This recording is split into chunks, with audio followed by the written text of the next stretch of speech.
So I know it kind of brought this up, the husband objection. And so am I going to do that? Am I going to frame the call and go, okay, actually, before we get started, are you because I do weight loss, are you the one who makes the decisions on moving ahead for yourself? Or do you need to Mhm. talk to your husband about that financially? Or are you financially Yeah. sound? Does he make decisions on moving ahead? Yeah. She says, yeah, well, let's just say, yeah, or we have finances together. Yeah, I need to go through it with him.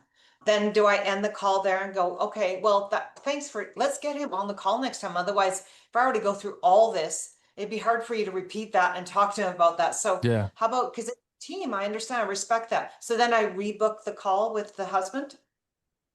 Do it in the inside call, at the end of the inside call before booking them in. What was that?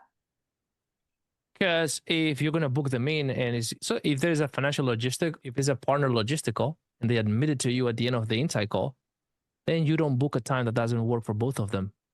I You go through know? the whole minutes before, like I Yeah. go through So, getting that. yeah. So you do the inside call, the whole thing. And before booking them, to go, oh, by the way, I almost forgot to ask you. When it comes to making decisions about your health, I just got to ask you this question: who's ultimately responsible for achieving those outcomes? Who's ultimately responsible for that? And all of them are going to say, me, right? Okay. And the reason why I ask is because if you don't take that responsibility for yourself, for the actions that need to be taken, like who's going to do it? Nobody's going to do it. Okay, cool. So, and I understand because at the end of the day, it's our body. Nobody's going to do the work for us. Like nobody's going to live in our body. But in some cases, some women they have family, they have a husband, and they work like a team. So is this your case here, where if you find what you're looking for, you will need to sit down with your husband and talk about investing in this program and making a decision, or is this more a case that this is all on you? That's it. Even they say, yeah, I have a husband, we've been together. Like, it really depends. If it's a high amount, we're gonna have to speak with that. Oh yeah, for sure. No, it's like I totally understand. I have a husband as well. Does he knows that you're on these calls and that you're really looking forward to make a change, or we're kind of like in a secret mission here? What's going on? No, no, he knows. He knows. Like he's very supportive, of course. So okay, cool. Then let's book both of you in, so we don't let him out of this whole question. He might have questions that or new perspective that we haven't considered. So I guess what time works for both of you? Boom. They book them both. Yeah. Half the time they actually join, the male joins, which I've done Yeah. that before. And then the next piece is, when do I bring up the investment to work with to get you from where you are to where you want to go? And at this period of time, it's anywhere from I always say 1 to 5K. When do I bring that up? After the husband thing? Like, Yes. because So there's before a, the husband thing. Yeah, before the husband oh, things. Yeah. So when you're doing your inside call, of course, if you see clear red flags, you can just cover that right away. Like you can just hard stop and just talk about that. Like imagine someone says, "Oh yeah, blah blah blah," but I'm unemployed right now. I have 3 kids. You just gotta talk about, because it's a huge red flag. It's like, "Oh, you're unemployed. How long have you been unemployed?" Oh, blah, blah, blah. yeah. Okay, and just to make sure that I understand, like has that put you in a tough spot financially with 3 kids, or how are you guys getting by? Because then they're gonna say, "Oh yeah, I'm just living paycheck to paycheck," or she might say, "Oh, I just got a heritage, so I'm a millionaire, so I'm good." Like, okay, fine. Right. So we just got to clarify that, because if it's like, yeah, I'm living paycheck to paycheck, then right then in the spot, it's like, okay, and just to make sure that I can help you here, because you know what we do is hands on, is high quality, is a mentorship program. And of course, you are aware that that doesn't come for free, right? Oh, yeah, yeah, for free. So I guess just to make sure that I can point you in the right direction, what kind of funding or what kind of funds are you prepared to be able to invest if we come together with this? Otherwise, it's going to be a waste of time. If it's not a red flag, if you don't see a big red flag, then we cover it at the end. So, what I would do is right after proposing the call, okay, cool. So now I get a better understanding of where you're at. And I generally believe that there's going to be a path here for us to be able to work together. Now, since this has been just the first call, I don't have all the insights. And that's why the best next steps is to have a proper strategy session where we're just going to finalize some things. And then I'm really going to determine how we're going to help you. And then we can go from there. Sounds good? Sounds good. Okay, cool. Before I book you in, though, this is also important because we're all about transparency and context. If we get to the end of the road and this feels the right thing for both of us, the investment required is going to vary depending on your needs. Okay, we'll talk about in the next meeting, but it's going to be anywhere between $1,000 to $5,000.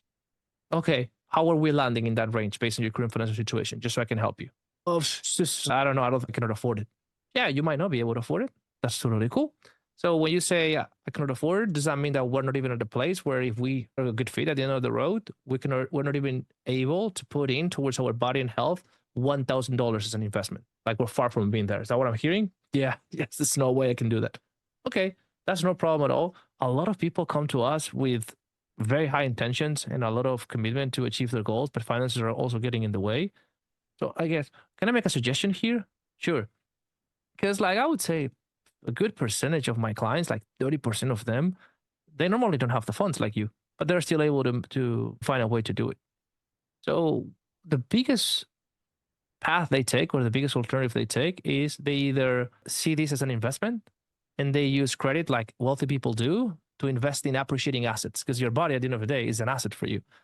So they use credit to invest into this because they know the return is just gonna be priceless, or somehow they borrow the money or bring someone as a co-signer to do this investment for themselves. Will any of those options be a viable option for you when you think about your goals and how important your body is for you?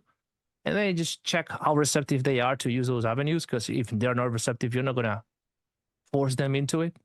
You know, because that's very personal. At least that's my take. You know, I can challenge them, but I'm not going to force someone that is like, no, I'm not touching credit. I'm not going to touch credit because I clearly have a lot of trauma around it just by the way I'm communicating. It's just like, okay, fine. So in that case, I don't feel confident putting you into a strategy call because any kind of one-on-one mentorship program is going to be in that range, which is not at our reach yet.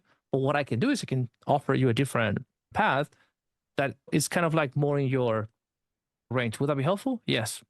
And then I just send them to a free course or a $50 challenge or whatever, but I don't book them in because they don't have the money. They're not willing to get resourceful. They don't want to use credit. So you've done your job at this point. Yep. Yeah, we have a school community where we nurture them Yeah. So until I would do that. So that's where I would qualify them. And then when I qualify them, let's say I just go back to the role play and I say what between 1 and 5K. Say, yeah, okay. And then you say, how are we landing there? I always ask that question. Just find a way to literally don't leave it in the air, you know? Just find a way to say, are you in the range without saying, are you in the range? Because that's too direct, right? But so what I say is like, are we landing there? Or where are we landing? Or are we landing too far away? That's it. It's like, yeah, we're landing there. Some people will tell you, yeah, that's fine. That's reasonable. Or they would say, yeah, I don't have the 5K, but more towards the lower end. Yeah, it makes sense. Yeah, okay. And we don't know yet. That's what we need the next call. So before we book you in, by the way, and then I go with the responsibility thing. Like who in your mind, like who's responsible to achieve the outcomes that you want with your body? Who's responsible for that? If you, your own opinion. Well, it's me. Yeah, right. There you go. And the question is, if you don't take full responsibility for the actions and decisions that needs to be taken so that you can get to your body and get the energy and do this and do that, like who's going to do it? Like, nobody's going to do it. Okay. I understand. And I can see that commitment there.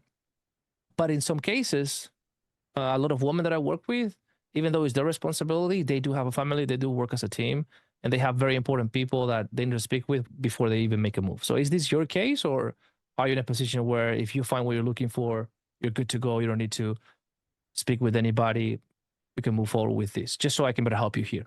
Well, and then we'll just cover that part. And if you check the boxes, let's say, like, no, it's me, like I'm single, or yeah, I have a husband, but or I have a life partner, but it's so no, this is just, it's my thing, it's my money, it's me. And it's like, okay, cool. So let me open my calendar. What time works for you? We just book them. Okay. I've always let them go if they've said, no, I'm not within that range.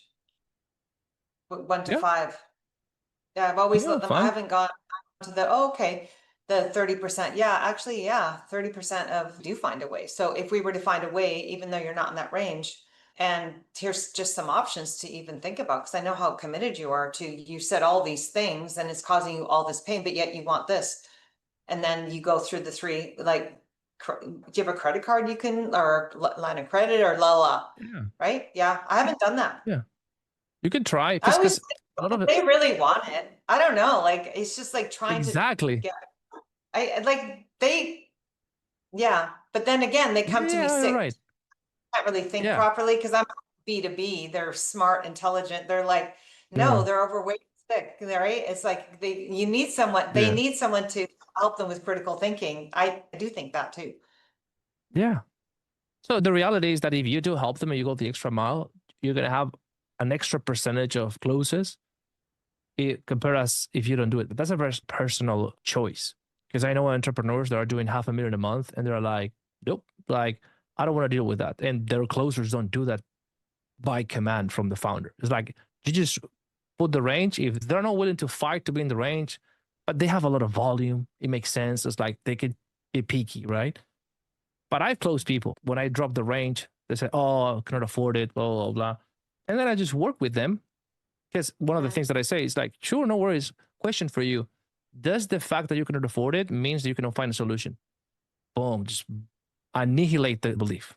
Because a lot of people is a belief thing. It's like if I don't have the money, that means I cannot solve this. It's just a meaning that they've been conditioned into. So when I see that is a conditioning pattern, I just straight tell them, can I ask you something? Does the fact that you don't have the funds mean 100% you cannot solve this? I go, well, not 100%. So does the fact that you don't have the fund guarantees you that you're destined to live in this body forever and never get help? Now they get like, well, no. Well, why not? How do you know? Well, you can find the money, right? Like, I mean, if you truly want something, you can find the money. There you go. Have you ever seen a story or know of someone that didn't have the money to do something, to start a business or whatever, and they found a way? Yes. So the question here is whether it's not possible or not, because you know it's possible. The question is, do you want to get resourceful and find a way to make this work? Or do you want to say, I just can't afford it? Yeah, that one is really good. One thing I've also said, just for everyone, that's really worked for me is how far apart are we? Yeah. Then they start to give me some, I learned that from my previous sales training in advertising. And it's like, okay, how far apart are we? And they would start to, we just started a conversation, and then I was able to actually get some good ones from that. Like, and they're doing well in the program also, and save There their you go. lives. Lives. Yeah, so I always, that's great. So just play with them and be honest, right? I'm here, let's get deeper with them. And is this a Ask scarcity them for, mindset? What stress is that showing up in your life? there you go. There you go. Yeah. So how do you say this? Is seek to understand their intention facing the challenge. That's the key. Is besides you not having the money, I want to understand your intention. You could say that if you want. You can literally say, I want to understand your intention. When you face a challenge like this, what's your intention? Do you want to push through? Do you want to find a way so that you can get the funds? Or are you okay with allowing this challenge to overcome you? What's your intention here? And if they say, yeah, because I've seen people saying this to me in my face. Yeah, it's not like if it's not this time, it's not this fun. There's nothing I can do. So I'm just gonna have to save, but I will come back if I want to do it. You see this kind of like defeated mindset. It's like, well, Yeah. is how you want to take this situation? Yeah, because I don't have the money. Da, da, da. I might because I'm a very challenger guy. So it's just my nature. So I'm gonna say, okay. So does the fact that you don't have the funds mean that you cannot fix this? And if they give me another defeated answer, like, yeah, no, it's not the right time. I'm just gonna do what I can. It's okay. You sure with that? Yeah. Thank you so much. It's not the time.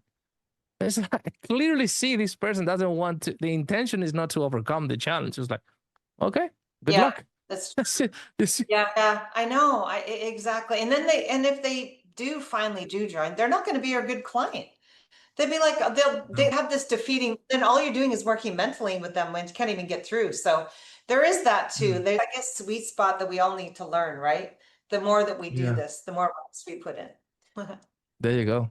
Yeah, exactly. So that way you're not even pushing anybody to do anything. You're forcing them to sell themselves, and you display a lot of leadership because he's like, have high intention, happy to help here, but I have no attachment. I don't need you. So I'm not going to offer you help if you're not begging me for help. So it's like, what's your intention? Like, do you want to overcome this? Look for ways to get resourceful? Because there's always two options, wanting to overcoming this as far as intention, or having the intention of allowing the thing to overcome you. So where are you at?